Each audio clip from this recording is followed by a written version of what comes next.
So guys, আজকে আমি চলে এসেছি ছোট্ট একটা মেলাতে। আর মেলাতে আমি কি কি খেলাম, কি করলাম, সবকিছু দেখাবো। ইয়েস, চলো প্রথমে আমরা দেখলাম এখানে অনেকগুলো মাছ শুয়ে রয়েছে, যদিও মাছগুলো মাটির। এখানে খেলনা রয়েছে, এখানে সিডি গোল্ডের দোকান।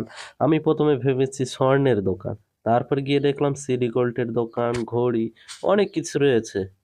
তারপর আমরা চলে গেলাম, কিছু খাওয়ার খিদে লেগেছিল, তাই প্রথমে খেলাম আমরা আলুর চিপস। দেখো আলুর চিপস কিভাবে বানাচ্ছে। প্রথমে একটা কি হলুদ ফেনা পানি দিয়ে লাগিয়ে দিয়ে কড়াতে তেলেতে ছেড়ে দিবে।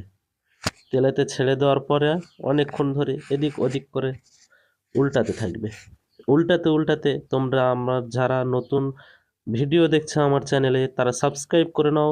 যারা সাবস্ক্রাইব করে দিয়েছো অসংখ্য ধন্যবাদ। পাশের লাইকটা দিয়ে দিও। আর